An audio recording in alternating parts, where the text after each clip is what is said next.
তো আজকে আমরা বানাতে চলেছি একটা ল্যাম্প, আর ওটা কি করে বানাতে হয় সেটা তোমরা এখন দেখে নিতে পারবে গাইস।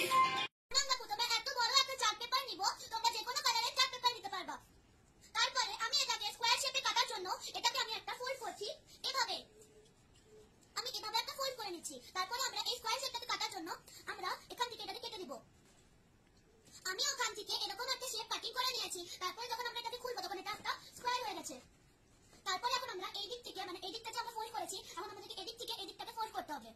আমি কিন্তু এটাকে দুই দিক থেকে ফোল্ড করে নিয়েছি। এখন আমরা এখানে এই চার দিকটাকে এখানে আমরা জয়েন করব।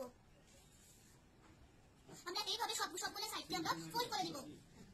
এই দেখো আমি কিন্তু চার দিক থেকে এটাকে ফোল্ড করে নিয়েছি। এখন আমরা এটাকে এরকম করে পাল্টে দিয়ে এখন আবার ওই সেম ভাবে ফলো করব এটাকে এটার সঙ্গে। তারপরে এরকম উল্টা পাশ থেকে সবাইকে এরকম করে জিনিসটাকে ফোল্ড করে নিতে লাগবে। তারপরে আমরা আবার উল্টা দিকে এখান থেকে আবার ফোল্ড করব।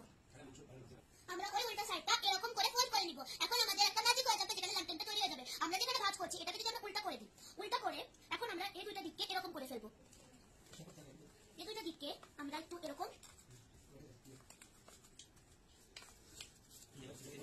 এখন আমরা এই দিকটাকে যে আমাদের যে দিকটা এরকম ছিল ওটাকে আমরা উঁচু করে এরকম করে দিয়েছি। এখন এরকম সেমটা এদিকে হবে এই পাশটাতে। আমি কিন্তু দুই পাশটা এরকম করে দিয়েছি। এখন আমাদের হবে ডেকোরেশন। আমি দিয়েছি এই দুটো কালারের পেপার ডেকোরেশনের জন্য। সবটা রেডি হয়ে গেছে, এখন এটা ডেকোরেশন করার পালা। আমার ফাইনাল রেজাল্ট তোমাদের কেমন লেগেছে সবাই বলবে। টাটা সবাইকে।